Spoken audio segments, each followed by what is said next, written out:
You're scrolling through your phone and a chart stops you cold. How much you should have saved by every age. Your eyes go straight to your own age first before you've even read the rest of it. And then one of two things happens. Either you feel a small wave of relief or you feel your stomach drop. But here's what almost nobody tells you about that number staring back at you. It was never actually about you, and understanding where it came from changes almost everything about how you should react to it. Let's start with where these benchmarks actually come from, because most people have seen the chart without ever seeing the math behind it. Fidelity Investments, one of the largest retirement account managers in the country, developed a set of savings benchmarks based on a simple question. If someone wants to maintain their current lifestyle in retirement, working backward from that goal, how much should they have saved relative to their salary at different points along the way? Their guidelines suggest having the equivalent of 1 times your annual salary saved by age 30, 3 times by 40, 6 times by 50, 8 times by 60, and 10 times your salary by age 67. These numbers aren't random. They're built on a specific assumption that most people will need roughly 45% of their pre-retirement income replaced by savings, with Social Security covering a meaningful portion of the rest, and that a portfolio withdrawn at a sustainable rate across a multi-decade retirement needs a lump sum of around 10 times final salary to make that math work. Here's what these benchmarks actually look like in practice, because the abstract multiples mean very little without a concrete example attached to them. Take someone earning $60,000 a year. By Fidelity's guideline, they'd want roughly $60,000 saved by 30, $180,000 by 40, $360,000 by 50, $480,000 by 60, and $600,000 by the time they reach full retirement age. Notice something about the shape of that progression. The jump from 30 to 40 is proportionally the largest of the entire sequence, which makes sense once you understand compounding is doing more of the work in later decades. But it also means the decade between 30 and 40 carries outsized psychological weight. It's the decade where the gap between on track and behind often first becomes visible. Here's the part that gets lost every time this chart goes viral. These numbers are built around a median household, a median salary trajectory, and a median retirement age. They are not built around you specifically. Someone with a pension has different needs than someone without one. Someone planning to work part-time in their 60s has different needs than someone planning a hard stop. Someone in a high-cost city has different expenses than someone who plans to relocate.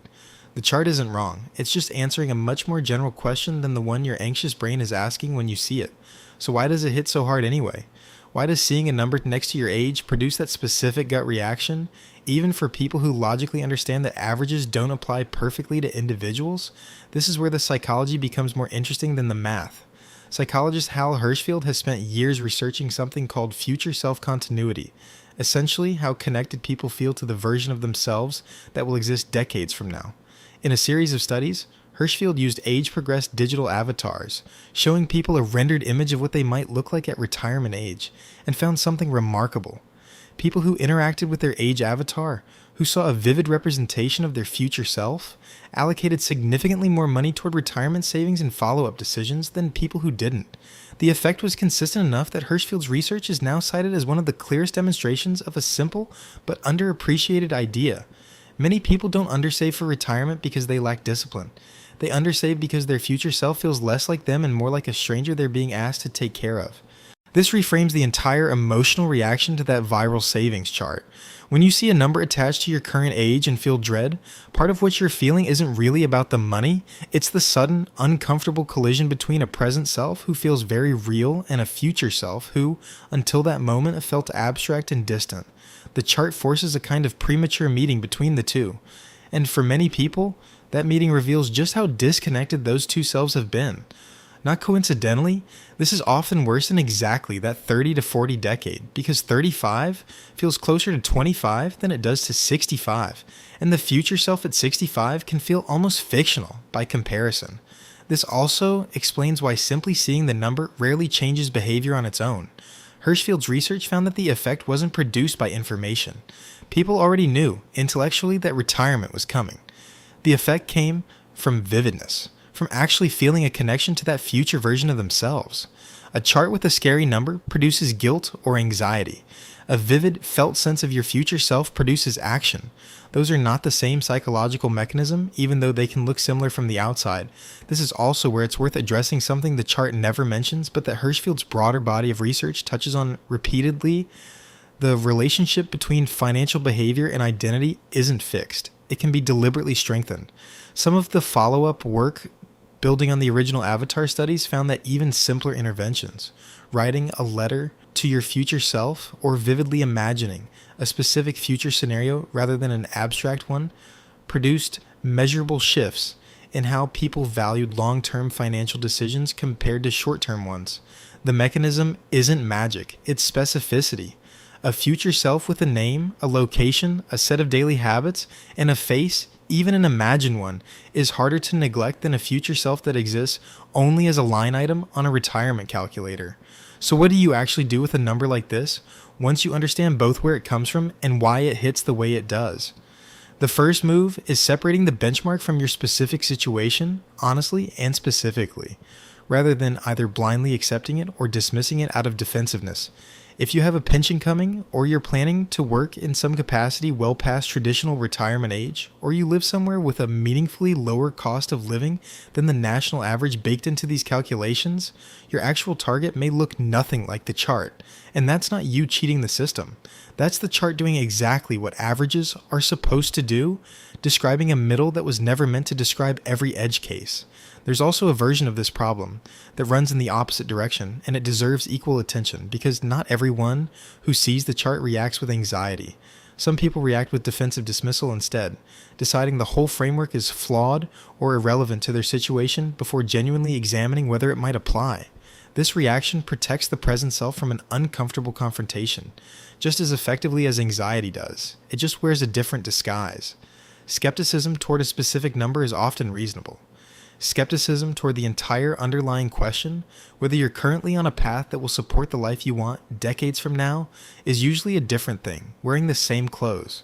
The second move addresses the psychological gap Hershfield's research points to directly.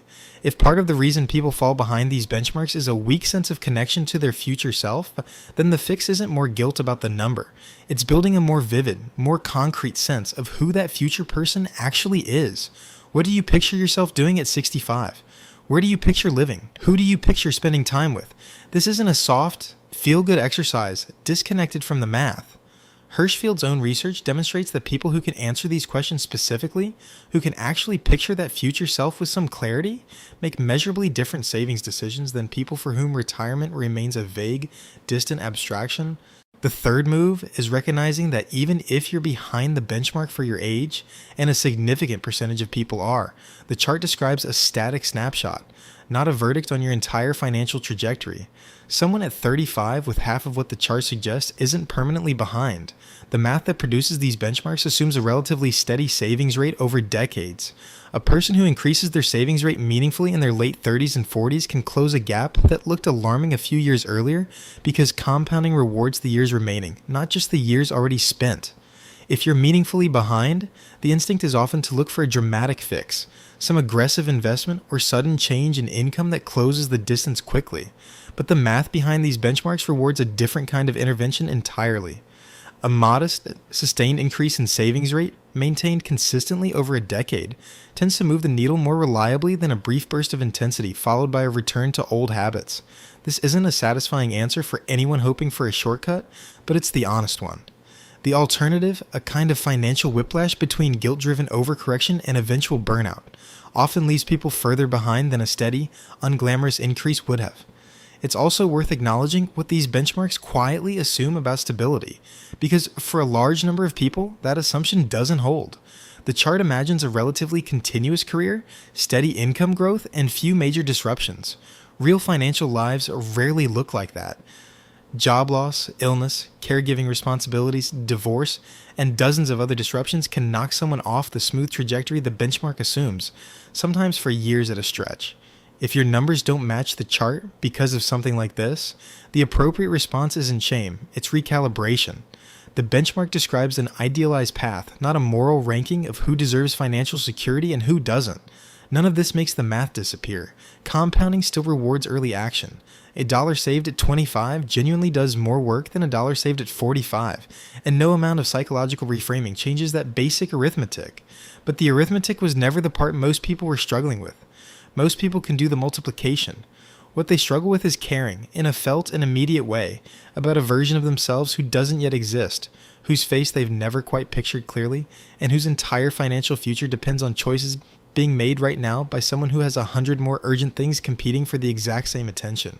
There's a reason this topic keeps generating the same viral reaction every time a new version of the chart circulates. It sits at the intersection of two things people are rarely taught to think about together: the mechanical reality of compound growth, which is genuinely unforgiving about time, and the deeply human difficulty of caring about a future that hasn't happened yet. Financial education tends to focus almost entirely on the first half of that equation, teaching percentages and formulas, while leaving the second half, the actual psychological work of building a relationship with your future self, almost completely unaddressed. Hershfield's research matters precisely because it treats that second half as a real, measurable variable rather than a soft afterthought, something that can be strengthened deliberately rather than left to chance. If there's one practical takeaway that sits underneath everything else here, it's this.